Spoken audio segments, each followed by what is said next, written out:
Shadow Slave. Chapter 11, Crossroads. The three of them stood motionless, looking down in uneasy silence. What happened to Shifty didn't come as a shock, but it was still a hard thing to digest. An ominous feeling settled in their hearts, seeing the broken body of their companion. It was too easy to imagine one of them sharing the same fate. No one knew what to say. After a minute or so, Scholar finally sighed. It's a good thing that you took most of the supplies he had been carrying. A bit heartless, but not wrong, Sunny thought, giving the older slave a careful look. Scholar frowned, realizing that his mask of a kind-hearted gentleman had slipped for a second, and hurriedly added in a somber tone. May you rest in peace, my friend. Wow, what a performance. Actually, Sunny had not believed in his benevolent act for a second. Every kid from the outskirts knew that people who acted kind for no reason were the ones to be most wary of. They were either fools or monsters. Scholar didn't seem like a fool, so Sunny became cautious of him from the moment they met. He got this far by being a mistrustful cynic, and there was no reason to change now. We have to go, Hero said, casting one last look down. His voice was even, but Sunny could feel a well of emotion behind it. He just couldn't tell what that emotion was. Scholar sighed and turned away, too. Sunny stared at the bloodied rocks for a few more seconds. Why do I feel so guilty? He thought, bewildered by this unexpected reaction. He got what he deserved. A little unsettled, Sunny turned around and followed his two remaining companions. Just like that, they left Shifty behind and continued to climb. At this altitude, traversing the mountain was getting harder and harder. The wind was slamming into them with enough force to throw a person off balance if they were not careful, making every step seem like a gamble. The air was becoming too thin to breathe. Due to the lack of oxygen, Sunny was starting to feel dizzy and nauseated. It was as though they were all slowly suffocating. Altitude sickness was not something one could overcome with effort. It was subtle and overbearing at the same time, affecting the strong and the weak with no regard to their fitness and endurance. If his luck was bad, an elite athlete could succumb to it faster than a random passerby. It was just a question of your body's innate aptitude and adaptability. Lucky ones were able to get over it after experiencing mild symptoms. The others were sometimes crippled for days or weeks, suffering from all kinds of torturous side effects. Some even died. As though all that wasn't bad enough, it was getting colder, too. The warm clothes and fur weren't enough to keep the chill at bay anymore. Sunny felt simultaneously feverish and freezing, cursing every decision he had made in his life to end up here, on the endless icy slope. This mountain was not a place for humans. And yet they had to go on. A few hours passed. Despite everything, the three survivors continued to struggle forward, slowly moving higher and higher. Wherever that old path Scholar had talked about was, by now, it couldn't have been far. At least that's what Sunny was hoping for. But at some point, he started to doubt if the path even existed. Maybe the older slave lied. Maybe the path was long ago destroyed by ravages of time. Maybe they had already missed it without even noticing. Just as he was about to fall into despair, they finally found it. It was weathered and narrow, barely enough for two people to walk side by side. The path wasn't paved, but rather cut from the black rock by some unknown tool or magic, winding its way up the mountain like a tail of a sleeping dragon. Here and there, it was hidden beneath the snow. But most importantly, it was flat. Sunny had never been that happy to see something flat in his life. Without saying a word, Scholar dropped his rucksack and sat down. He was deathly pale, gasping for air like a fish out of water. Despite that, there was a slight grin on his face. Told you. Hero gave him a nod and looked around. A few seconds later, he turned back to the triumphant slave. Stand up, it's not time to rest yet. Scholar blinked a few times, then glanced at him with pleading eyes. Just give me a few minutes. The young soldier was going to retort, but Sunny suddenly put a hand on his shoulder. Hero turned to face him. What is it? It's gone. What is gone? Sunny gestured down, back the way they came. Shifty's body, it's gone. Hero stared at him for a few moments, clearly failing to understand what Sunny was trying to say. Oh right, they don't know that Shifty's name is Shifty. Awkward. He wanted to explain, but both scholar and hero seemed to have grasped his meaning.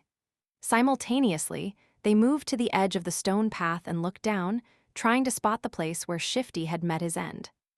Indeed, the splattering of blood could still be seen on the jagged rocks, but the corpse itself was nowhere to be found. Scholar flinched back and crawled as far away from the edge as he could. The young soldier also backed away, instinctively grabbing the handle of his sword. The three of them exchanged tense looks, clearly understanding the implication of Shifty's disappearance. "It's the monster," Scholar said, even paler than before. "It's following us." Hero gritted his teeth. "You are right, and if it is that close, we will inevitably be forced to fight it soon." The idea of fighting the tyrant was as frightening as it was preposterous. He might as well have said that they will all be dead soon. The truth of it was painfully clear to both Sunny and Scholar. But the older slave, surprisingly, did not look panicked. Instead, he lowered his gaze and quietly said, "Not necessarily." Hero and Sunny turned to him, all ears. The young soldier raised an eyebrow. "Explain." "Here it comes." Scholar sighed. "The beast had traced us this far in just a day. That means that there are two most probable possibilities. Either it is smart enough to realize where we are going, or it is following the scent of blood." After a bit of thinking, Hero nodded, agreeing with this logic. The older slave smiled slightly and continued. "Whether it is one or another, we can throw him off our trail and buy some time." "How do we do that?" Despite the urgency in Hero's voice, Scholar hesitated and remained silent. "Why are you not answering? Speak." The older slave sighed again and slowly, as though against his will, answered. Sunny was waiting for this moment for a while now. "We'll just have to make the boy bleed. Drag him down the path, then leave him there as bait and go up instead. His sacrifice will save our lives." Right on time. If Sunny wasn't mad and scared witless, of course, he would have smiled. His judgment, it seems, was eerily on point. Affirmation was always nice, but not in the situation where being right also meant potentially being used as monster bait. He remembered the words Scholar had spoken back when Shifty was campaigning to have Sunny killed. "Don't be too hasty, my friend. The boy might prove useful later on." These words, which had sounded benevolent then, now turned out to hide a much more sinister meaning. What a bastard. Now it all depended on whether or not Hero would decide to follow through with Scholar's plan. The young soldier blinked, astonished. "What do you mean, make him bleed?" Scholar shook his head. "It's simple, really. If the monster knows where we are going, we have no choice but to abandon our plans to reach the mountain pass and go over the peak of the mountain instead. If the monster is following the scent of blood, we have to use one of us as bait to mislead it." He paused. "Only by leaving a bleeding man further down the path can we reliably avoid the pursuit, no matter how it is tracking us." Hero stood motionless, his eyes jumping between Scholar and Sunny. After a few seconds, he asked, "How can you bring yourself to propose something so vile?" The older slave masterfully pretended to look aggrieved and somber. "Of course, it pains me, but if we do nothing, all three of us will die. This way, at least, the boy's death will save 2 lives. The gods will reward him for his sacrifice." Gee, what a silver tongue. I'm almost convinced myself. The young soldier opened his mouth, then closed it again, hesitating. Sunny was silently watching the other 2 survivors, measuring his chances of coming on top in a fight. Scholar was already halfway to being a corpse, so overpowering him would not be a problem. Hero presented an obstacle. Chapter 12, The Smell of Blood. Right now, that obstacle was looking down, avoiding Sunny's gaze. His hand was resting on the sword handle. As always, the young slave had no idea about what was going on inside Hero's perfectly shaped head. The uncertainty was making him nervous. Finally, after some time had passed, the soldier spoke. "I have only one question." Both Sunny and Scholar stared at him while holding their breaths. "Yes." "You said that one of us must be sacrificed to save the other 2. Why him? From what I see, you are far closer to the grave." "A great question. I was just about to ask it myself." Sunny turned to the older slave, trying very hard to suppress a mocking grin. But to his dismay, Scholar had an answer ready. Before the first attack, he was already bleeding because of your senior's whip. During the attack, he was drenched in the blood of a fellow slave. His cloak, too, was soaked in it when the previous owner died. The boy already reeks of blood. Keeping him alive will put us in danger. That's why he is the best choice. The grin died before reaching Sunny's face. Curse you and your big brain. Scholar's reasoning was appallingly solid. Hero listened, his expression growing darker with each word. Finally, he looked at Sunny, a dangerous light shining in his eyes. That is true. Sunny felt his mouth getting dry. Cold sweat was running down his spine. He tensed, ready to act. But at that moment, Hero smiled. Your logic is almost unassailable, he said, unsheathing the sword. However, you failed to account for one thing. Scholar raised an eyebrow, trying to hide his own nervousness. What might that be? The young soldier turned to face him, the smile disappearing from his face. Now, he was radiating thick, practically palpable killing intent. It's that I know who you are, Your Grace. I also know what you've done and how you ended up a salve. Just one of the revolting crimes you have committed would be enough to make me want to kill you. So if there is someone among us who deserves to be sacrificed, it's you. Scholar's eyes widened. But the smell of blood. Don't worry about it. I'll make you bleed enough to overpower whatever residual scent the boy carries. It all happened so fast that Sunny barely had time to react. Hero lunged forward with a speed that seemed almost inhuman. A moment later, Scholar was shrieking on the ground, his leg broken with one strike from the flat side of the young soldier's sword. Not giving him an opportunity to recover, Hero stomped on his other leg, and a sickening sound of shattering bones could be clearly heard. The shriek turned into a sobbing howl. Just like that, Scholar was done for. The brutality of Hero's actions was in such stark contrast with his usually graceful demeanor that Sunny felt blood turning to ice in his veins. This was scary. The soldier gave him a calm look and said in a placid tone, "Wait for me here." Then he grabbed the older slave and dragged him down the path, soon disappearing behind a rock outcropping. After a few minutes, terrible screams could be heard echoing through the wind. Sunny was left alone, trembling. Crap, this is too much. He still couldn't believe how sudden Scholar's demise came to be, and how ruthless it was. Some time later, Hero was back, acting as though nothing had happened. But it was exactly that normalcy that unnerved Sunny the most. After sorting through the contents of Scholar's rucksack and throwing most of the firewood out, the young soldier put it over his shoulder and nonchalantly turned to the young slave. "Let's go, we need to hurry." Not knowing what to say, Sunny gave him a nod and headed forward. Now there were only two of them left. It was sort of stupid, but Sunny suddenly felt lonesome. Walking on the stone path was much easier than scaling the mountain wall. He even had time for unnecessary thoughts. A strange feeling of melancholy descended on Sunny somehow. He began to feel that the end of this nightmare, whatever it might be, was not far off now. They walked in silence for some time before Hero spoke. "Don't feel guilty about what happened. It's not your fault.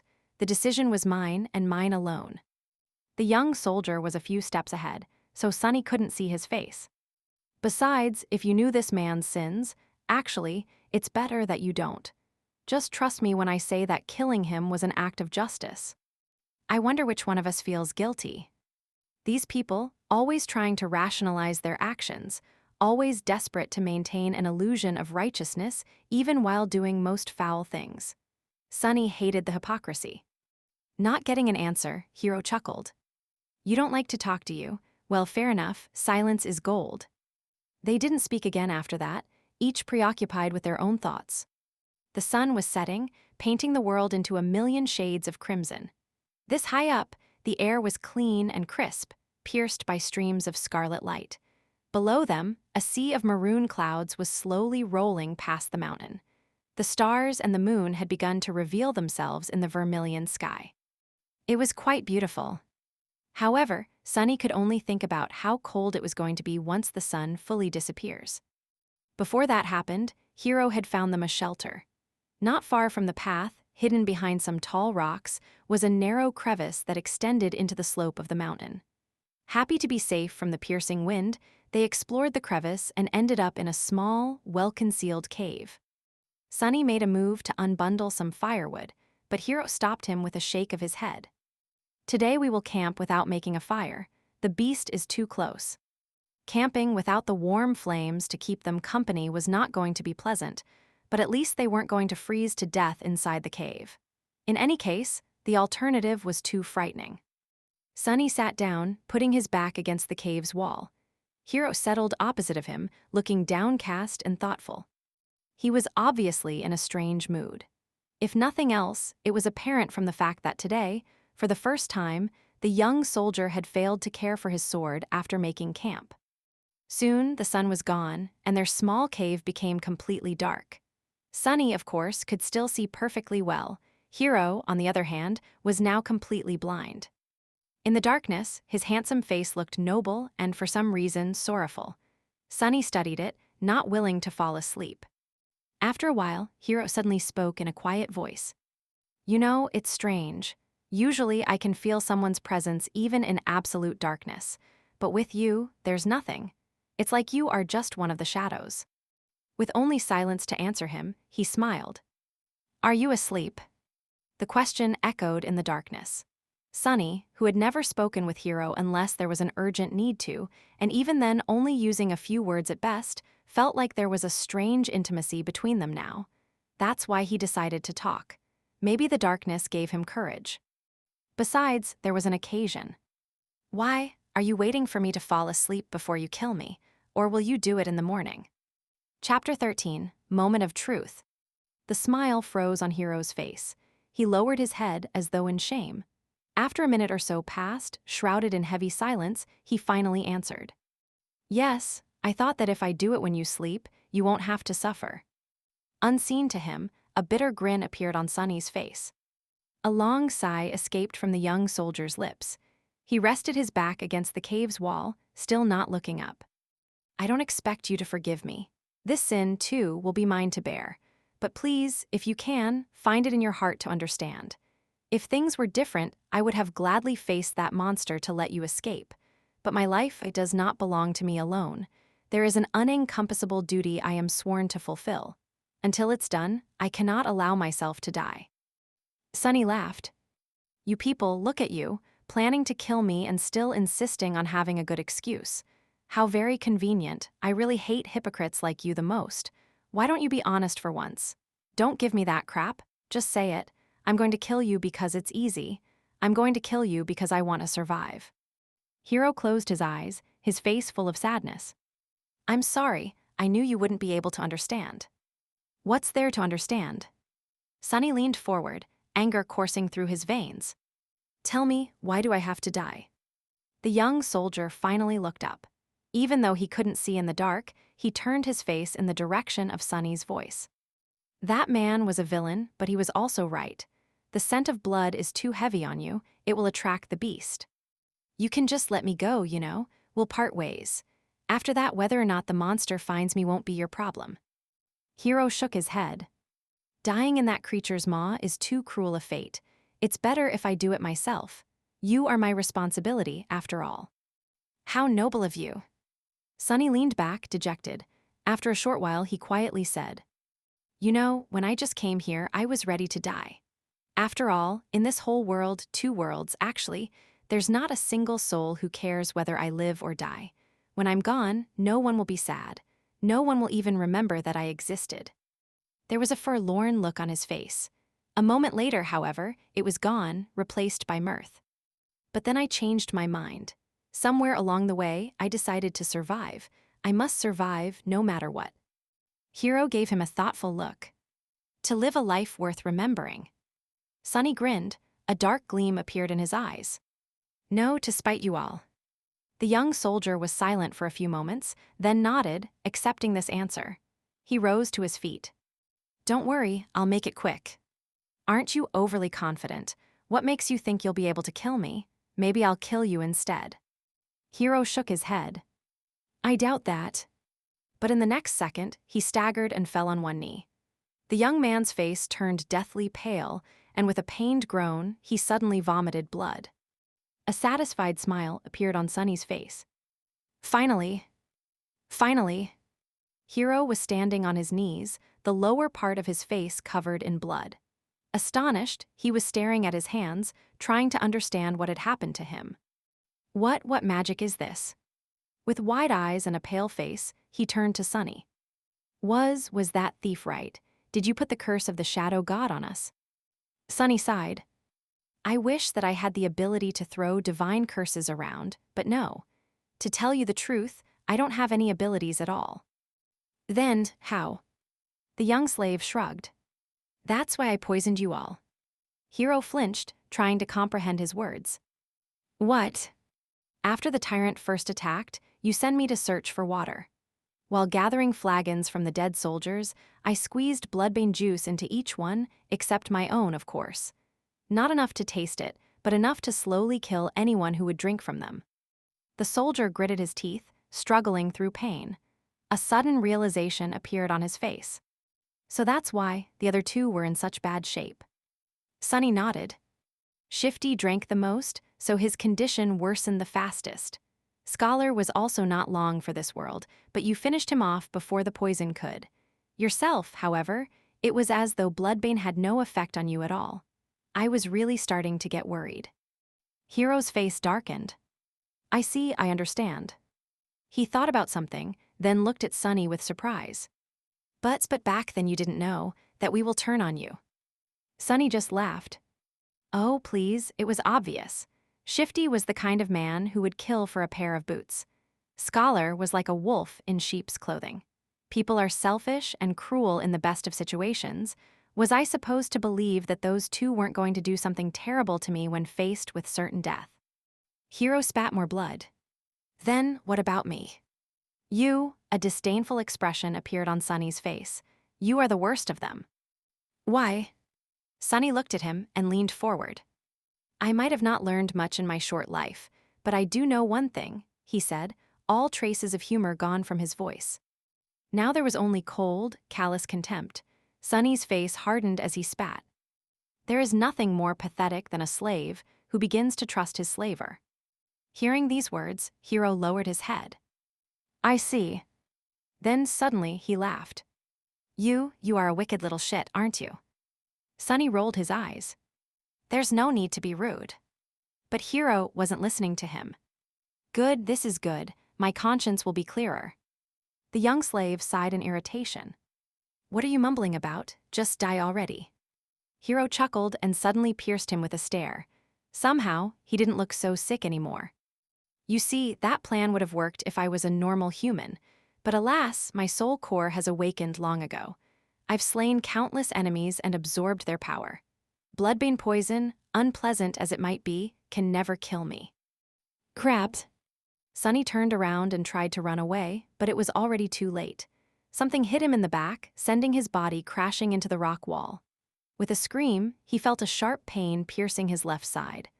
Rolling out of the cave, Sunny clutched his chest, scrambled back onto his feet and ran, trying to escape the narrow crevice. He managed to reach the old path, finally being able to see the stars and the pale moon shining brightly in the night sky. But it was as far as he was able to get. Stop. As the cold voice sounded behind him, Sunny froze. If Hero really had an awakened soul core, he had no chances of getting away from him. In a fight, he had no chances at all. Turn around. The young slave obediently turned, holding his hands up. He looked at Hero, who was wiping the blood off his face with a displeased look in his eyes. The two of them stared at each other, shivering in the murderous cold. Was it worth it? No matter. Despite it all, I will be true to my promise. I'll make it quick. The soldier unsheathed his sword. Do you have any last words? Sunny did not answer. However, a small silver bell suddenly appeared in his hand. Hero frowned. Where were you hiding that thing? Sunny shook the bell. A beautiful, clear ringing sound flowed over the mountain, filling the night with an enchanting melody.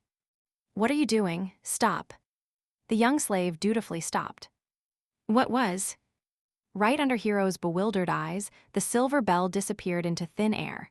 He looked at Sunny, stumped and suspicious. Tell me, what did you just do? But Sunny didn't answer. In fact, he hadn't said a single word ever since escaping the cave. Right now, he wasn't even breathing. Hero, on the other hand, continued to speak. "Tell me right now, or you will regret it." He scowled. "Why are you not saying anything?" The shivering boy just stared at him, completely silent. No, he was staring into the darkness behind him. Hero's eyes widened. "What?" Chapter 14, Child of Shadows. Sunny had no choice but to resort to one last, desperate gamble. He had no chance against the enemy in a direct confrontation, at least not without an advantage. Bloodbane poison was supposed to be his hidden card, but turned out to be nearly useless. Being able to see in the dark did not help that much, too. Somehow, Hero was able to perceive their surroundings even without any light. Whether he was using his sense of hearing or some magical ability, Sunny did not know, not that it mattered now that they had left the cave and were standing under the moonlit sky. Now he had only one advantage left, the fact that he knew that the tyrant was blind and Hero did not. Acting on that knowledge, however, was easier said than done. But what else could he do? That's why he tried to stay as quiet as possible and rang the silver bell. If the description did not lie, its ringing could be heard from miles away. Surely, the tyrant was going to hear it too. Now Sunny only had to stay silent, stall for time, and hope that the monster would come. As he did so, Hero's bewilderment slowly turned into anger. "Tell me right now, or you will regret it." His voice was quite threatening, but still, the young slave did not answer. He just shivered in the cold and tried not to moan despite the pulsing pain in his chest. "Why are you not answering?" But Sunny did not dare to answer. He held his breath and watched, horrified, as the familiar colossal figure appeared behind Hero. His lungs were on fire, and his heart was beating like crazy. It was beating so loud that he was even afraid that the blind tyrant would hear it. But of course, it couldn't be louder than Hero's voice, who was still talking, turning himself into the only source of noise on this mountain. At the last second, a hint of understanding appeared in the young soldier's eyes. He began to turn around, his sword rising with lightning speed. But it was too late. A massive hand appeared from the darkness and caught him into an iron grip. The bone claws scraped against the armor, pulling it apart. Mountain King dragged Hero back, paying little attention to the sword biting into its wrist. Viscous saliva was streaming from its opened maw. Petrified by fear, Sunny slowly turned his back to them and took a couple of steps up the old, winding path. Then he darted away, running as fast as he could. Behind him, a desperate scream tore apart the silent night. Then a hungry roar followed. It seemed that Hero wasn't going down without a fight, even though his fate was already sealed. But Sunny didn't care. He was running away, climbing higher and higher. "I'm sorry, Hero," he thought. "I did say that I will watch you die, but as you know, I am a liar, so go and die on your own." A lonesome dark mountain stood tall against the raging winds. Jagged and proud, it dwarfed other peaks of the mountain chain, cutting the night sky with its sharp edges. A radiant moon bathed its slopes in the ghostly light. Under that light, a young man with pale skin and black hair reached the peak of the mountain. However, his looks didn't match the magnificence of the scene. Wounded and staggering, he looked pathetic and weak. The young man looked like a walking corpse. His coarse tunic and cloak were torn and smeared with blood. His sunken eyes were cloudy and lifeless. His body was bruised, beaten, and cut. There were specks of bloody foam on his lips. He was hunched over, cradling the left side of his chest. Each step caused him to moan, ragged breath barely escaping through gritted teeth. Sunny was hurting all over, but most of all, he was cold. So cold. He just wanted to lie down in the snow and fall asleep. But instead, he continued walking, because he believed that the nightmare will be over once he reaches the peak. Step, another step. Finally, he had made it. At the highest point of the mountain, a vast expanse of flat rock was covered with snow. In the center of it, illuminated by moonlight, stood a magnificent temple. Its colossal columns and walls were cut from black marble, with exquisite reliefs decorating the Stygian pediment and broad frieze.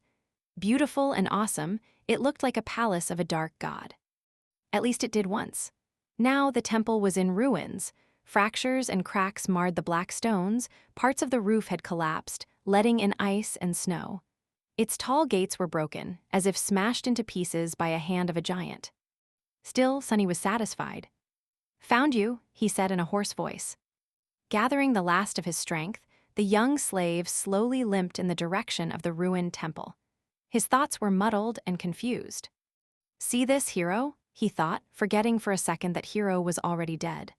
"I've made it. You were strong and ruthless, and I was weak and timid. Yet now you are a corpse and I am still alive. Isn't it funny?" He stumbled and groaned, feeling the edges of his broken ribs cutting deeper into his lungs. Blood was dripping from his mouth. Dead or not, Hero had gotten him good with that single strike. "Actually, it's not. What do any of you even know about being ruthless? Poor fools. In the world where I come from, people had thousands of years to turn cruelty into an art. And as someone on the receiving end of all that cruelty, don't you think I would know more about being vicious than you ever could?" He was getting closer to the temple. "Truth be told, you never stood a chance. Wait, what was I thinking about?" A moment later, he had already forgot. There was only pain, the dark temple, and the overpowering desire to sleep.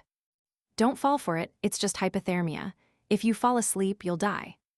Finally, Sunny reached the steps of the Black Temple.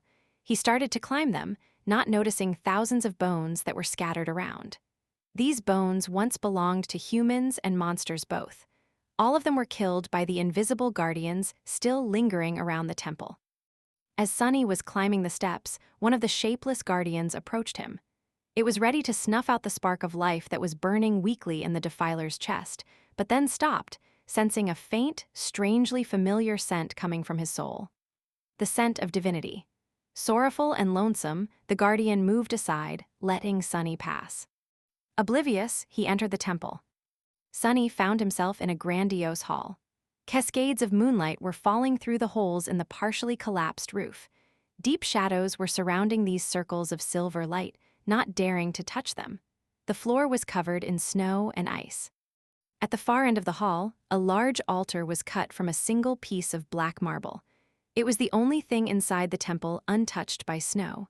Forgetting why he came here, Sunny headed for the altar. He just wanted to sleep. The altar was dry, clean, and as wide as a bed. Sunny climbed on it and lay down. It seemed like he was going to die. He was okay with it. Sunny tried to close his eyes, but was stopped by a sudden noise coming from the direction of the temple's entrance. He turned his head to look, not even a little bit curious. What he saw would have sent chills running down his spine if he wasn't so cold, tired, and indifferent.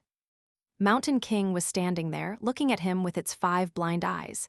He was still massive, terrifying, and revolting. Worm-like shapes were still moving frantically under its skin. It was sniffing the air, salivating. Then it opened its maw and moved forward, slowly approaching the altar.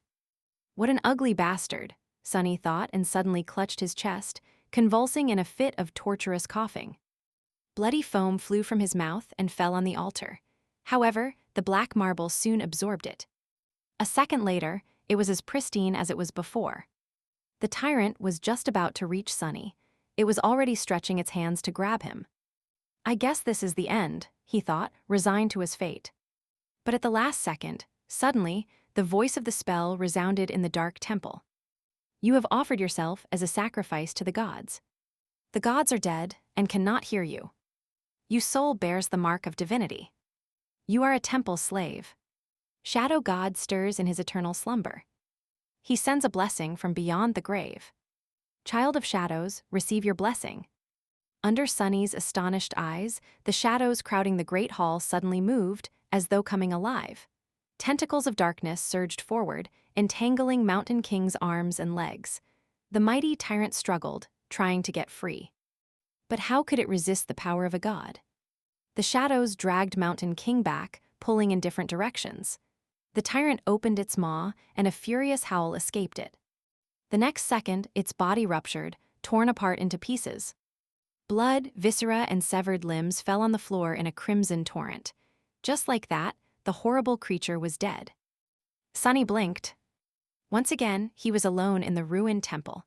The great hall was dark and silent. And then the spell whispered, "You have slain an awakened tyrant, Mountain King.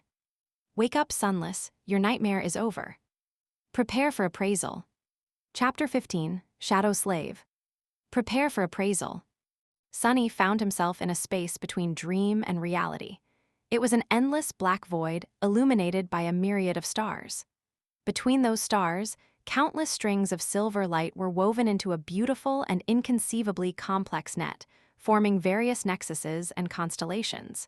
It was truly breathtaking. Somehow, Sunny understood that he was seeing the inner workings of the nightmare spell. He also couldn't help but think that it looked a lot like the celestial equivalent of a neural network. If so, was the spell alive? This was a question that countless people had been asking themselves for the past few decades. The best answer they had come up with was that there was no way to know. The spell was neither alive nor dead, neither sentient nor mindless. It was more of a function than a creature. But Sunny was in no mood to ponder philosophical questions. He was eagerly awaiting his boon. The spell was still appraising his performance. However, the first reward had nothing to do with it. You have received a memory, Puppeteer's Shroud. Yes. Sunny felt incredibly elated. He was almost ready to do a happy dance. That memory belonged to Mountain King, who was an awakened tyrant, which meant that the memory itself was of the awakened rank. Getting it was a stroke of incredible luck. There were 7 ranks to everything in the spell. These ranks were, in order of growing power: dormant, awakened, ascended, transcendent, supreme, sacred, and divine, with the exclusion of nightmare creatures, who were ranked as dormant, awakened, fallen, corrupted, great, cursed, and unholy. From the spell's point of view, Sunny was a dormant human. Having a memory of a higher rank than his own soul core would be of great help once he enters the dream realm. The power gap between different ranks simply could not be overestimated. He wanted to take a look at the Puppeteer's Shroud, but there was no more time. The spell was done with its appraisal. Here in the void, its voice didn't sound subtle and familiar anymore. Rather, it seemed like the universe itself was speaking. Sunny held his breath, listening. Aspirant, your trial is over. A nameless slave ascended the Black Mountain. Both heroes and monsters fell by his hand. Unbroken, he entered the ruined temple of a long-forgotten god and spilled his blood on the sacred altar. The gods were dead, and yet they listened. You have defeated a dormant beast, Mountain King's larva. You have defeated 3 dormant humans, names unknown. You have defeated an awakened human, Oro of the Nine. You have defeated an awakened tyrant, Mountain King. You have received the Shadow God's blessing. You have achieved the impossible. Final appraisal, glorious. Your treachery truly knows no bounds. That final part was not really necessary, as far as Sunny was concerned, but he was still pretty satisfied with the praise from the spell. He felt like his chances of evolving his aspect to an awakened, or even ascended, one were pretty high. His overall power was still dependent on the rank of his soul core, which would remain dormant until much later. But the rank of the aspect itself would do wonders for his overall potential. Dreamer Sunless, receive your boon. He was an aspirant no more, Sunny grinned. You have been bestowed a true name, Loss from Light. His jaw dropped. A true name? He had received a true name. Never in his wildest dreams did Sunny dream of becoming one of the chosen few to accomplish such feat, and in his very first nightmare to boot. Not even all of the saints could boast of having one. He was an elite now, a bona fide cream of the crop. He was going to be rich. But the rewards kept coming. Your aspect is ready to evolve. Evolve aspect. What kind of a question is that? Sunny crossed his fingers and said, yes. Dormant aspect temple slave is evolving. New aspect acquired. Aspect rank, divine. Sunny fell over. Aspect name, Shadow Slave. Divine, it's divine. Sunny was standing on his knees, stupefied. The shock was so great that for a second there, he lost all control over his limbs and fell. It said divine, right. He raised a trembling hand and rubbed his eyes, making sure that he was awake. Or rather conscious, since, technically, he was still sleeping in the underground vault of the police station. Confused by all this terminology, Sunny silently summoned the runes and found the lines describing his aspect. Aspect, Shadow Slave.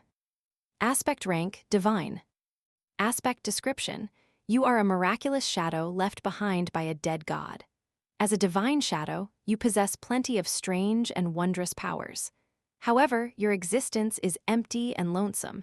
You mourn the passing of your former master and long to find a new one. Innate ability, shadow bond. Ability description, find a worthy master and let them know your true name. Once they recite it out loud, you will be bound to their will, unable to disobey any command.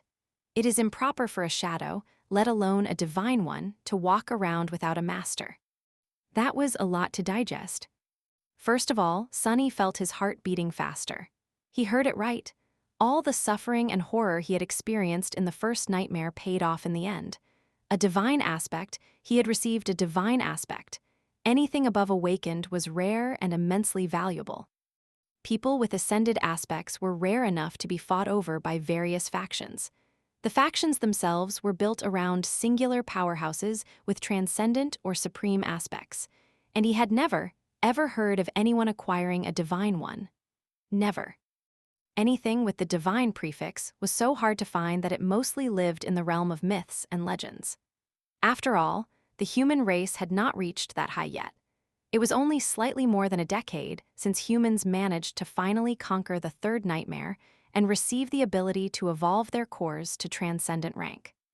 As transcendents, or saints, as they were called in the real world, powerful awakened ruled over the dream realm, but even they did not dare to face nightmare creatures of higher ranks. Subsequently, there were not a lot of memories and echoes of supreme rank around, let alone sacred or divine. The same went for aspects. And yet Sunny just got one. He grinned, driven half-mad by joy and arrogance. However, his jubilation was a little muddled. After all, there was that weird innate ability. Of course, he had no intention of becoming someone's magical slave with no free will of his own. To hell with that. But it wasn't that bad. All he had to do to avoid that fate was to conceal his true name. No one except for him could see his status. That meant that Sunny just had to keep his mouth shut, and no one will know that he even had one. It meant giving up on all the benefits that someone who was bestowed a true name after the first nightmare was entitled to.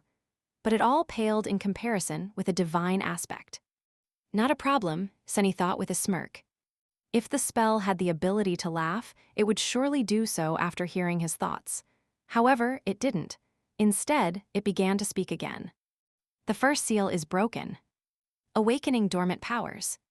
Chapter 16, Rebirth. Sunny felt something waking up inside of him.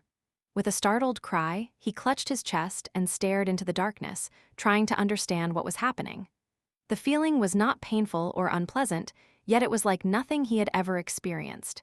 It was as though his soul was being shaken awake, infused with strange new energy.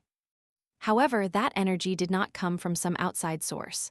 Rather, it was coming from within, as though it had always been there, sleeping. The energy filled every fiber of his being. Sunny felt his emotions becoming clearer and sharper. Then, his body began to change, too. He felt as though a miniature star was burning in the center of his chest. Waves of heat were radiating from it, slowly reaching his stomach and shoulders, then his arms and legs, then his hands and feet. Under that heat, his bones, muscles, organs, and blood vessels were being rebuilt and revitalized. Sunny felt like he was being reborn. He was becoming stronger, faster, healthier. It was euphoric. With each second, his transformation was becoming more profound.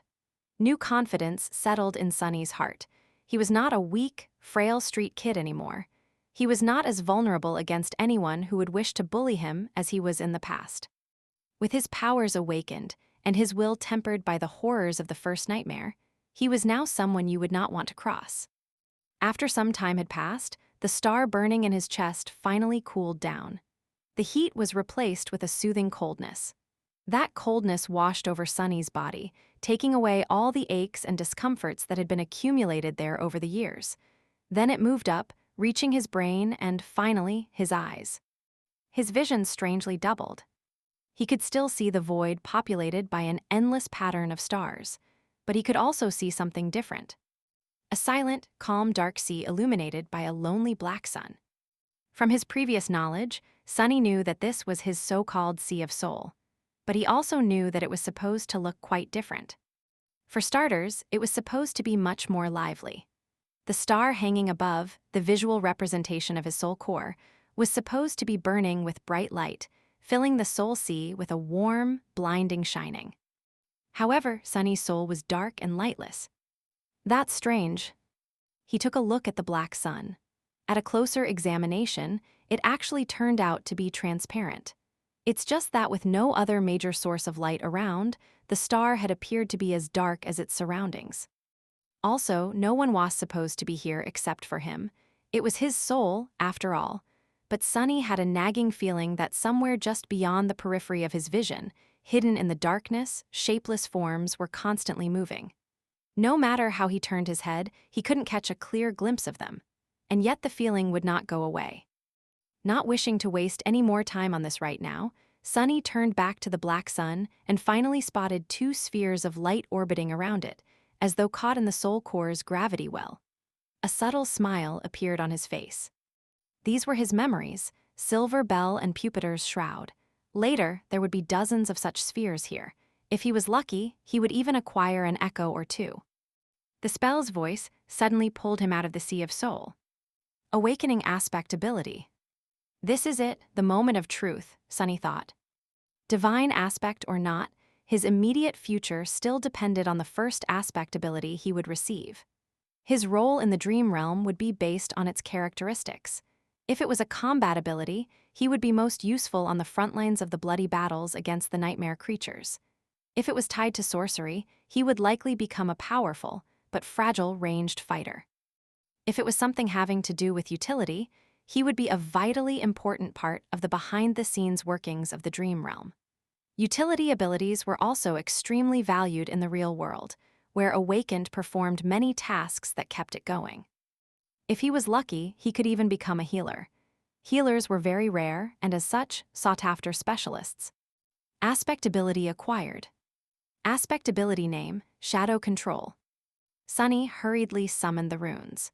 He wanted to go to the description of his new ability right away, but then decided to give his overall information a look first. Name, Sunless. True name, Lost from Light. Rank, Dreamer. Shadow Core, Dormant. Shadow Fragments, 12/1000. What is that? Where the rank of his soul core was supposed to be written, a mysterious shadow core appeared instead. Sunny looked at it, blinking. He had never heard of anyone having a different kind of core before. Was he that unique? This enigmatic shadow core would certainly explain why his sea of soul looked so strange. And also, he moved his eyes down, noticing the shadow fragments counter. Usually, there was supposed to be an indicator of the number of soul shards consumed. However, it was nowhere to be seen. Do I actually have a completely different progression path than all Awakened? The idea was as exciting as it was frightening. Not having to fight for resources with anybody else was an incredible advantage. Most of the human society in the dream realm was built around the acquisition of soul shards. If he had no need to gather them to evolve, not only would he be able to become more powerful with incredible speed, he would also be completely self-sufficient. On the other hand, he had no idea how to acquire these shadow fragments. However, he had gotten 12 of them somehow already, so whatever it was that he had to do, he had already done it in the first nightmare. I'll have to explore this carefully. Satisfied with this decision, Sunny continued to study the runes. Memories, Silver Bell, Puppeteer's Shroud. Echoes. Attributes, Fated, Mark of Divinity, Child of Shadows. Aspect, Shadow Slave. Aspect rank, Divine. Aspect abilities, Shadow Control. Aspect ability description. Your shadow is more independent than most. It is an invaluable helper. What is that supposed to mean? Sunny held his breath and began to read the description again, but at that moment, a new set of runes appeared just below it. Simultaneously, the spell's voice resounded in the black void. All power has a price. You have received a flaw. Your flaw is... Sunny read the runes, and his eyes widened in horror. Oh no. Chapter 17, 3 Simple Words. He closed his eyes, then opened them again, hoping that the runes would disappear. Please be gone, please. But the runes were still there, shining slightly as though mocking him. Flaw, clear conscience. Flaw description, you cannot lie. Sunny stared at these 3 simple words, feeling like there was a bottomless abyss opening right beneath his feet. The spell, which was usually frivolous with its descriptions, decided to be straight and on point this time. There were only 3 words. They left him no room to maneuver. Can't lie, I can't lie, me. How am I supposed to live if I can't lie? Sunny's very survival was predicated on his ability to deceive and outsmart other people. Even the spell itself congratulated him on his treachery. Without the ability to lie, he wouldn't be able to achieve anything. Not to mention, his heart suddenly felt as though it was about to stop. If he could only tell the truth, how was he supposed to hide his true name? Wouldn't anyone be able to turn him into an obedient slave by simply asking a couple of innocent questions? SH. Sunny was about to scream and curse, but at that moment the spell spoke again. Wake up, lost from light. The black void spun and disappeared. Sunny opened his eyes. The armored ceiling of the police station's vault hung above him. No one would call its aesthetics beautiful, but to him, it was the most majestic sight. Only now did he realize how much he had missed the real world. It was safe and familiar. There were no monsters or slavers, well, at least officially. There was no constant fear of torturous death. It was home. In addition, Sunny felt incredible. The cold that had crept deep into his bones during the nightmare was gone, taking with it all the pain that his wounded body had been enduring day after day. His feet and wrists were not in agony, his back had forgotten the bite of the whip, and he could even breathe without feeling the sharp edges of his broken ribs cutting deeper and deeper into his lungs. What a blessing! The sudden disappearance of pain, coupled with the new vitality that permeated his body, almost made Sunny cry. I really survived. He slowly looked down and then froze, breathless. On a cheap plastic chair, placed beside his reinforced medical bed, sat the most beautiful woman he had ever seen. She had short, raven-black hair and icy blue eyes. Her flawless skin was smooth, supple, and as white as snow. Actually, this was Sunny's first time meeting someone as pale as he himself was. However, while Sunny's pallor looked strange and unhealthy, the beautiful stranger was nothing short of striking. The woman seemed to be in her late 20s. She was wearing a dark blue uniform with silver epaulets and black leather boots. The jacket of her uniform was casually unbuttoned, revealing a black tank top beneath. Currently, she was stretching her arms above her head, clearly bored and sleepy. The gesture forced the thin fabric to tighten, provocatively accentuating her full breasts. Mesmerized, Sunny almost missed the fact that there was a shoulder insignia on the woman's left sleeve. There were 3 stars on it. 3 stars, huh? He thought, distracted. 3 stars means an ascended, huh yeah, wait, an ascended. But before Sunny could fully digest the meaning of this word, he realized that the woman was staring at him, too. What are you looking at? She said, not a gram of humor in her voice. Sunny blinked a couple of times, embarrassed, and quickly came up with an excuse. Then he opened his mouth and answered. Your breasts. A second later, his eye widened in absolute horror. Because he wasn't planning to say those words at all, his mouth moved on its own. A wave of terror suddenly drowned his mind. The woman slowly smiled with a dangerous gleam in her eyes. Then, without any warning, she moved her hand and slapped Sunny across the face. Sunny's whole body was turned around. If it wasn't for the restraints holding him in place, he would have probably flown off the bed. For a moment, he even saw stars. But it could still be considered getting off lightly. An ascended, the woman was an ascended. She could have torn his head clean off with a flick of a finger. Why did he have to offend someone so powerful, of all people?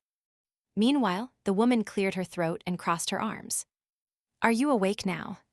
Sunny held his numb cheek and carefully nodded.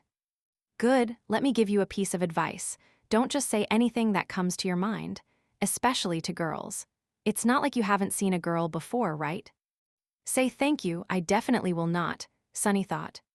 But instead, his mouth moved on its own, and he said, I've seen plenty, but no one as beautiful as you. Then he flinched back, his face as red as a lobster. The woman stared at him for a few seconds, and then burst into laughter. I see you haven't met a lot of awakened then. By awakened standards, I'm below average. Sunny glanced at her with doubt. The woman shook her head. As your soul core develops, the body gets rid of all its imperfections, so it's hard to find an unattractive awakened, especially among the stronger ones. Live long enough, and you might just become a flower boy yourself. Then she gave him a thorough look and added, well, maybe. In any case, since you're awake, welcome back to the land of the living. Congratulations on surviving your first nightmare, Sleeper Sunless. Sleeper Sunless. That was how people would address him now, at least in the short span of days until the winter solstice. After that, he would either return from the dream realm as an awakened or not return at all. It felt strange to have a title put before his name. In the past, Sunny was rarely even addressed by name. People mostly called him things like boy, punk, brat, or hey, you, but now he even had a title. Sleeper Sunless. Actually, the correct term was dreamer, but humans had their own set of words for those infected by the nightmare spell. Carriers who had just finished their first nightmare were called sleepers because of how they interacted with the spell. Basically, once his spirit enters the spell, his body was going to fall into slumber. That slumber would continue for days, weeks, or even months, however long it takes him to escape the dream realm. Hence the term sleeper. Once he escapes and becomes an awakened, he would live his life normally during the day and return to the dream realm every time he falls asleep. The awakened were called the same by the spell and the humans. That word was also sometimes used as a general term for all carriers. Then, if he were to decide to enter a second nightmare and manage to survive, he would become an ascended people called them masters. Masters could enter and exit the dream realm as they wished. Some even chose to never come back there at all. More than that, they traveled between the worlds physically, not just in spirit. And then, above the masters, there were saints, those who had conquered the third nightmare and earned the right to call themselves Transcendent. They were as powerful as demigods and even more rare. Not only could they travel between the real world and the dream realm, but they could also take others with them. But coming back to masters, the beautiful woman stood up and approached the reinforced medical bed. With practiced moves, she began to undo the restraint holding Sunny in place. I am Ascended Jet. You can call me Master Jet. These past 3 days, I was on watch duty due to your nightmare. Right before I fell asleep, the policeman told me that an awakened would arrive in a few hours to monitor my condition. To kill the nightmare creature, if I die, and let it through.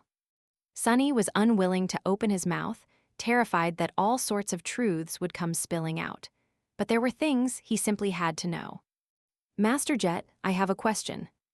Go on. Why would a master be put on watch duty? Isn't it below your pay grade? Jet gave him a dark look. You're smarter than you seem. Recently, there was a lot of gates opening in this sector. Most of the local awakened are either wounded or occupied with the cleanup, or dead. It's always like that close to the winter solstice. She opened the final restraint and took a step back. Plus, there's not a lot of awakened who, like me, directly work for the government. It's by far the least lucrative or glorious carrier one of us can choose. Would you abandon wealth and fame to work abysmal hours and risk your life, fueled only by altruism and sense of duty? Sunny wanted to say something flattering. Instead, he looked Master Jet right in the eyes and smirked. Of course not, I'm not an idiot. Damn this damn flaw, damn. She stared at him with a humorless expression. Sunny thought that he was going to get slapped again. But instead, Jet smiled. See, I was right, you really are smart. Chapter 18, Absence of Light. Sunny was enjoying a hot shower. After their short conversation, Master Jet had sent him to clean himself, saying that he reeked of nightmare. The unnatural slumber of the spell would slow down the body's metabolism, and the medical apparatus he had been strapped into was supposed to take care of the rest, but he was still asleep for 3 whole days. Even if only psychological, the scent of bloodshed and despair lingered around him. Ah, I'm in heaven, Sunny thought, willing himself to temporarily forget about the looming disaster of the flaw. He was alone in the police station's showers, relaxing under the streams of hot water. After a bit of time had passed, Sunny reluctantly turned the tap off and walked over to the towel rack. Coincidentally, he saw himself reflecting in the mirror. The changes in his physique were subtle, but noticeable. His pale skin seemed a little healthier, his muscles a bit more pronounced. He looked slender and lean instead of emaciated and frail as he did before. There was a slight luster to his dark hair and a shine to his eyes. However, he was still rather diminutive, not exactly a picture of masculine handsomeness, to say the least. Flower boy, huh? Sunny thought, full of bitterness. Then he suddenly froze, noticing something strange. As he was looking at himself in the mirror, the reflection of his shadow seemed to move. It was as though the shadow lowered its head and quietly facepalmed. Sunny quickly turned around, piercing his shadow with a nervous look. However, everything seemed normal. The shadow was doing exactly what it was supposed to do, repeating his every motion. "I clearly saw you move," he said, feeling a bit strange. "You have just moved on your own, right?" Sunny glared at the shadow, which obediently glared back. "Did you move or not?" The shadow enthusiastically shook its head. What do you mean, no? You've just moved your head. Do you think I'm a fool?" The shadow seemed to think for a bit, and then shrugged. Sunny was left with his mouth agape. "Your shadow is more independent than most. It is an invaluable helper," he muttered finally. Right, this was how the spell had described his aspect ability. But what exactly could his shadow do? He decided to experiment a little. "Hey you, tell me what you can do." The shadow was silent and motionless. Right, it doesn't have vocal cords. As though that made any sense. Shadows were not supposed to have muscles either, and yet it knew how to move. Show me." No reaction. It seems the shadow was content pretending to be an ordinary, lifeless blob of darkness. Sunny sighed. "I'm doing this wrong." Independent or not, the shadow was still a part of him. It was a manifestation of his aspect ability.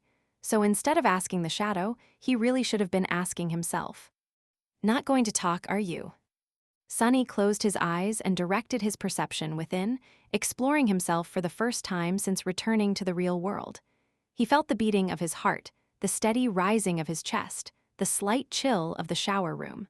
He heard droplets of water falling on the tiled floor, felt the movement of filtered air against his skin. And there, on the verge of his consciousness, something new. A completely new sense. Sunny concentrated on it, and suddenly a whole other world opened to him. It was hard to describe with words, just like one would have trouble explaining how hearing or touch feels.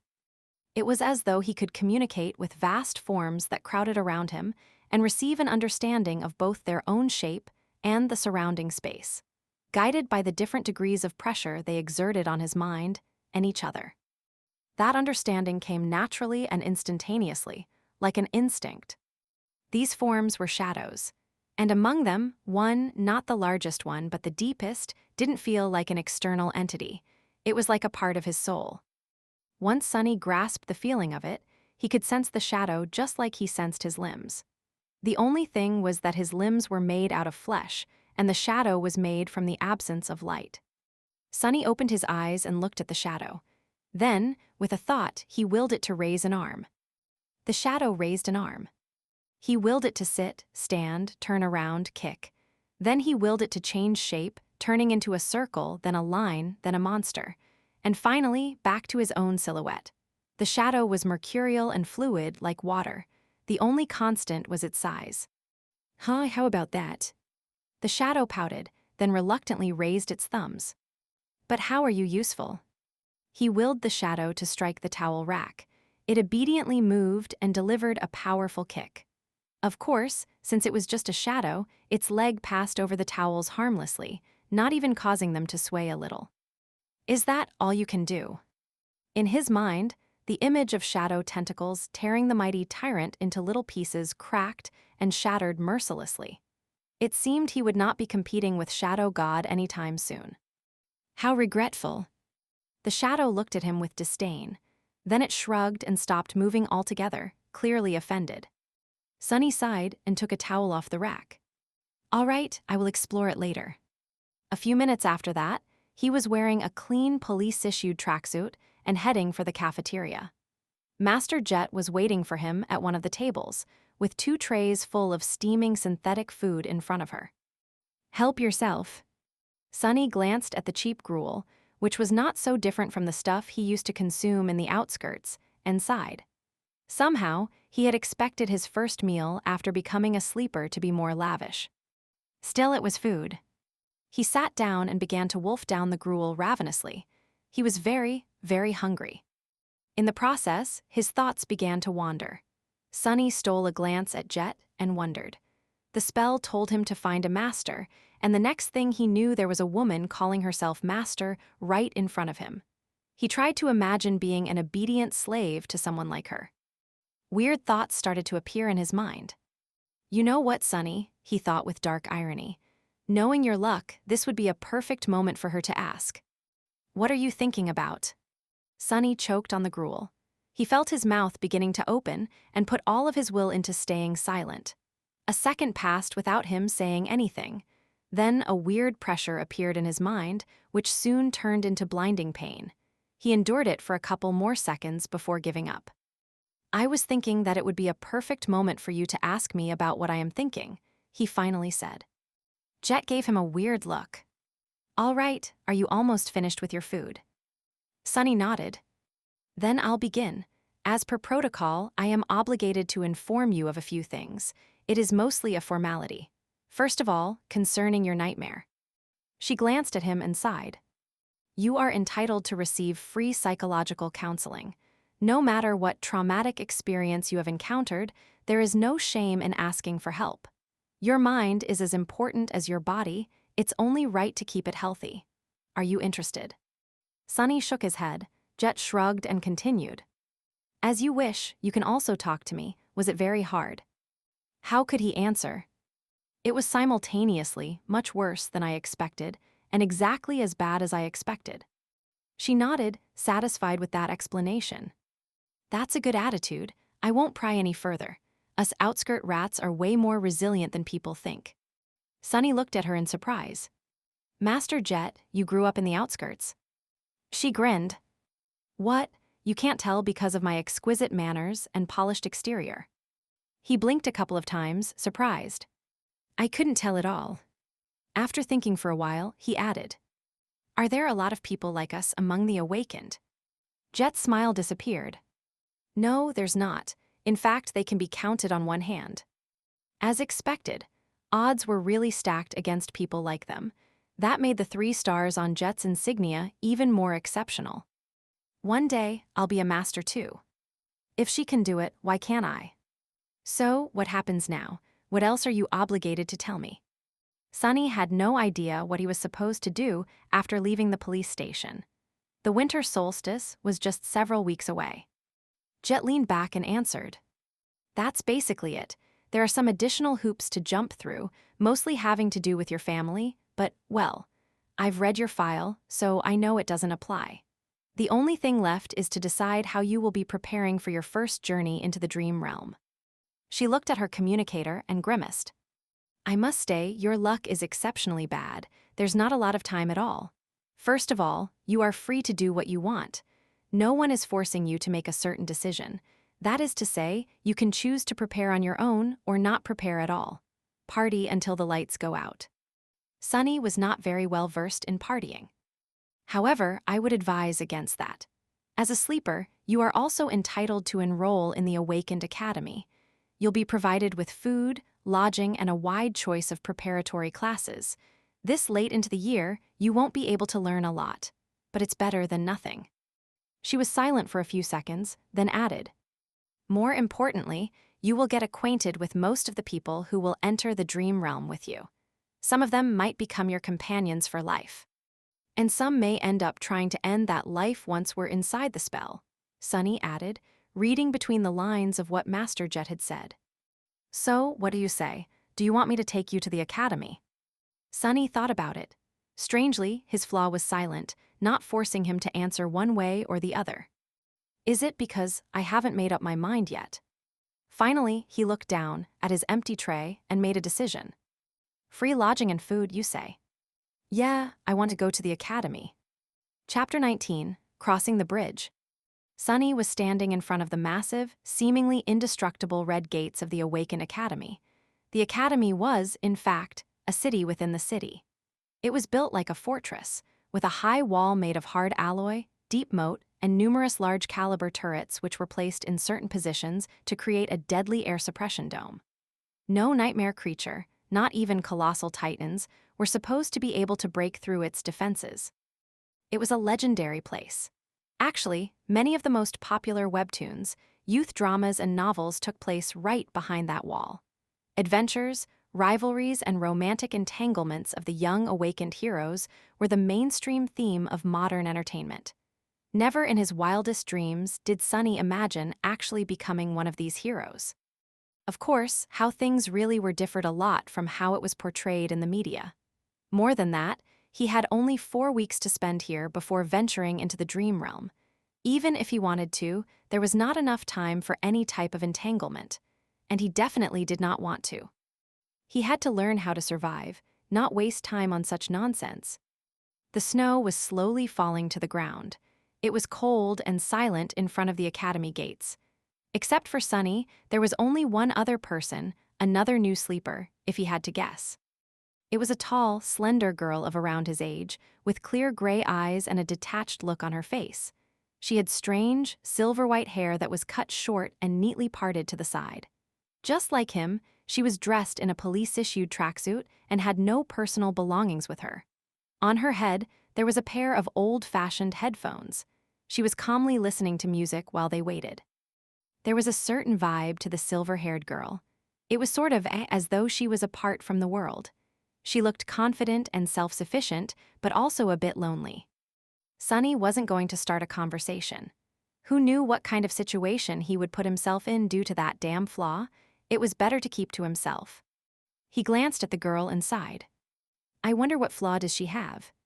Finally, the gates began to open. The giant, ridiculously thick sheet of reinforced metal slowly descended, creating a long bridge. Sunny looked ahead with grim determination. Master Jet's parting words echoed in his mind. On their drive to the academy, Sunny didn't speak much, looking at the sights of the city that were flying past the window of Jet's personal transport vehicle. Actually, it was his first time sitting in a PTV. Most people in the city couldn't even dream about getting a license and purchasing a vehicle like that, having to do with public transportation. He had ridden in the back of a police cruiser once or twice, but that was a completely different experience. At some point, Master Jet looked at him and said, Since we both come from the outskirts, I'll give you 3 pieces of advice. Whether you listen to me or not is your business. Sunny turned his head, waiting. First, once you're registered in the academy, they'll offer you psychological counseling again. There will also be a valuable reward for sharing your experiences in the nightmare and the details of your appraisal. You'll be able to receive a soul shard, maybe even several of them. He frowned. Are you trying to convince me to visit a psychiatrist again? Jet shook her head. No, I'm telling you to refuse. Surprised, Sunny raised his eyebrows. Why? There was a pause before she answered. You're too green to understand, but out there in the dream realm, nightmare creatures are not the only danger. Once you grow powerful enough, humans will become an equal threat. The less they know about your aspect, the better. So that's how it is. The easiest way to defeat a powerful awakened is to use their flaw. That's why young fools in the academy are encouraged in various ways to share the details of their aspects. I'm not saying that the government will leak your information, but once 2 people know a secret, it's no longer a secret. And there's a lot of people working for the government. That made a lot of sense. Thank you, Master Jet. She gave him a nod. Second, there will be a lot of courses to choose from. All types of combat training, deep dives into nightmare creature categories and vulnerabilities, basics of various types of sorcery, artifact study, and so on. Sunny gulped. Actually, he was already agonizing about what weapon to train with. 4 weeks was not enough to master a weapon, but at least he would have a basic understanding of it. Disregard all of that. The only course you have time to attend is wilderness survival. He blinked. What? Jet glanced at him. It's different for city kids. who learn all sorts of useful things in school and from their tutors. But we don't have that advantage, do we? What was the biggest threat to your life during the nightmare? Sunny thought about it. On the surface, the most dangerous thing he faced was the tyrant, followed by Hero, Oro of the Nine. But actually, what almost killed him in the end was the cold. Jet smiled.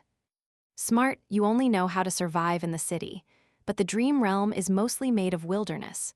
Do you know how to make a fire? How to procure food? How to find safe shelter? No, fighting monsters is important, but it'll be useless if you die of hunger or exposure to the elements.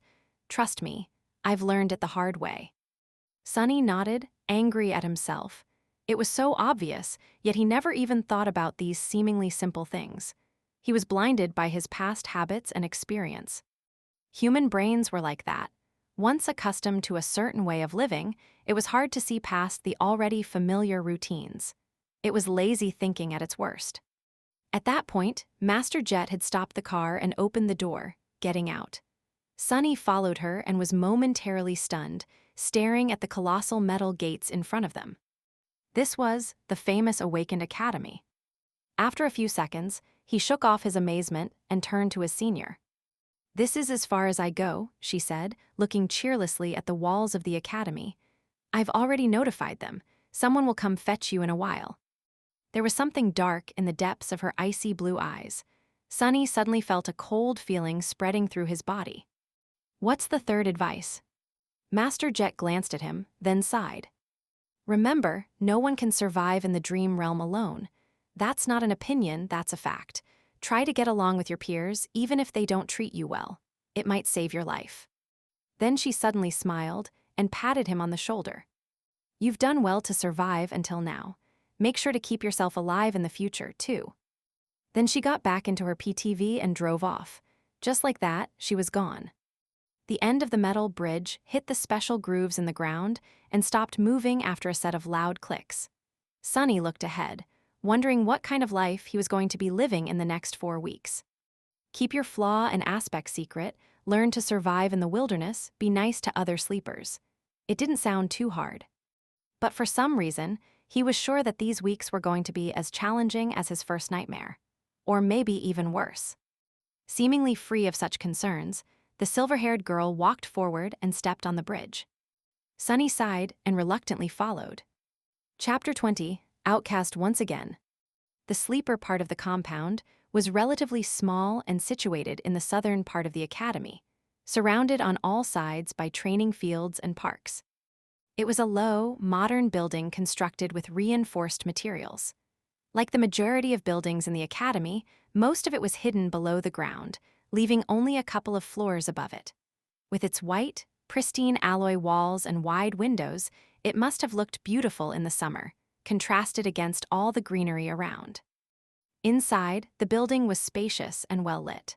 Sunny and the silver-haired girl were taken to a large hall where 100 or so of young men and women, sleepers of the same unfortunate timing as the two of them, were already waiting for the beginning of the induction ceremony. Most of them were nervous, tense, and excited. Logistics of the academy were a constant headache for the administrators since the rate at which the spell infected people was always chaotic. There was no way to orderly structure for batches of sleepers to undergo any type of standardized education on a shared schedule. Some of them had a full year to prepare for the dream realm, some only months, some even mere days. That's why these induction ceremonies were held each month at the beginning of the year, and then every week once the winter solstice began to loom near. Some of the sleepers in the hall had to wait days to be inducted, while Sunny had lucked out and was delivered to the academy just hours before the scheduled event. Once inside the hall, he understood 2 things. Firstly, everyone was well-dressed and in possession of a suitcase, a duffel bag, or at least a backpack carrying their personal belongings. They were obviously coming prepared, most likely from home, sent off by their families. So Sunny and the silver-haired girl, who came empty-handed and wearing simple police-issued clothes, were not a norm like he had assumed, but actually an eye-catching anomaly. Right, that makes sense. Secondly, Master Jet was not being overly humble when she called herself below average by Awakened standards. Even though these young people were just starting their paths as Awakened, their looks were dazzling. Everyone was handsome, beautiful, and radiated health. He swallowed. Still, I feel like none of them compare. She might not be as perfectly shaped, but I don't know, she has a presence. It's like shadows become deeper and the temperature drops by a couple of degrees when she's in a room. Was this the difference between a sleeper and a master? But all of these thoughts were just him trying to postpone the inevitable. Sunny already knew that he was in for a wild ride. Because he could not lie, and all of these excited youths, regardless of their clothes, gender, and looks, wanted to do one thing. Talk. Every one of them wanted to talk with fellow sleepers. They wanted to discuss their nightmares, their future journey into the dream realm, and everything in between. They wanted to ask questions. They wanted to be asked questions. They wanted to discuss something important or just chit-chat about stupid things. Everyone wanted to share. It's a nightmare, Sunny moaned, disturbed and fearful. I'm doomed. Then, with a bit of grim determination, he gritted his teeth and slowly exhaled. Just think about it as a continuation of your trial. You survived the Black Mountain, so you can survive this too. He had faced heroes, villains, monsters, and even gods. Was he going to be afraid of a bunch of teenagers? He might have underestimated how scary teenagers can be. In half an hour, pretty much everyone in the room hated his guts. After a short series of conversations, Sunny had acquired a reputation of an obnoxious, foul-mouthed pervert. This reputation was quickly solidified. He was slapped a few times and even punched once. He also discovered a couple of new things about his true self, namely, that deep down inside he was apparently rude, arrogant, and more than a little bit lustful. The conversations went something like this. Look at all these young people. How many do you think will return from the dream realm? How many will perish? What do you think our own chances of survival are? I don't know, but I'm pretty sure that a pompous fool like you will die first. Or, I even received an armor-type memory in my nightmare. It's an enchanted robe. Would you like to see? Actually, I would prefer to see you without a robe. Or, then those lowlifes began to rob the bodies. It was disgusting. They even took their shoes. What kind of degenerate would take a dead man's shoes? I once killed a man and took his boots. They were nice boots. What? You killed someone just for a pair of boots? Of course not. There were other reasons. I also took his cloak. Once again an outcast, Sunny was eventually left alone. People seemed to be avoiding him. Unperturbed, he found a quiet corner and stood there, glad that no one wanted to talk to him anymore. His face hurt, and there was blood dripping from his nose. Being ostracized from a group was nothing new, but it still stung. However, he was smiling. Because in the process of turning the whole batch of sleepers against himself, Sunny had discovered something vital. He learned how to control his flaw. Once asked a question, he could not keep quiet. He also couldn't lie. However, after a lot of experimentation, Sunny had found out that with a bit of practice, he could influence the exact way the truth eventually came out. It was like this. After receiving a question, his mind automatically produced a truthful answer. After that, the flaw would force him to say that answer aloud. Refusal to speak would result in the buildup of pressure, then piercing pain. The longer he kept quiet, the worse the pain would become. Eventually, he would have to surrender and reveal the truth. However, in these moments between receiving the question and surrendering to the pain, the actual wording of the answer could be changed. The more it strayed from the initial thought, the more resistance he would meet, once again in the form of pressure, then pain. It still had to be truthful, but it didn't have to be so stark. For example, if Master Jet were to catch him staring again and ask what he was looking at, instead of embarrassing himself, Sunny would have been able to endure a bit of pain and simply say, "You." That would still be the truth, however. The result would be entirely different. Hidden in the corner, Sunny grinned as he observed the sleepers. This is good, this is great, this is something I can work with. After all, one didn't have to lie to deceive a person. Sometimes, truth was the best material for creating deceit. If used with a certain devious type of intelligence, truth could be as misleading as lies. For example, in one of his previous conversations, Sunny had confessed that he had once stolen boots from a dead man. The other guy was horrified and asked if he had really killed someone just for a pair of boots. The answer the flaw forced him to give was that there were other reasons and that he had also taken the man's cloak. The true reason for killing the veteran slaver was that he had whipped Sunny a few hours prior. Besides, he was already dying. The cloak had nothing to do with the killing itself. However, the wording of the answer created an impression that it did. Thus, two truthful statements, when put together, created an effect akin to a lie. This was just a simple example. With a lot of effort and intense thinking, Sunny could create other types of manipulative truths. It was going to be extremely difficult and risky, but it could be done. He just needed a bit of luck. It was time to put his theory to practice. Sunny didn't forget what his main goal was, to make sure that no one ever finds out his true name. To achieve that, he had to create an impression that he was the most pathetic, weak person in this whole building. Someone who would never receive a positive appraisal, let alone a divine aspect and a true name. However, since this would be a lie, he couldn't just go and say it.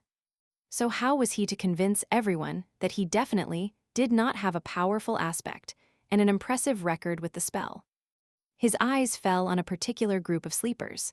There were 5 or 6 of them, gathered around a tall, confident young man. The young man had brown hair and a gentle, handsome face.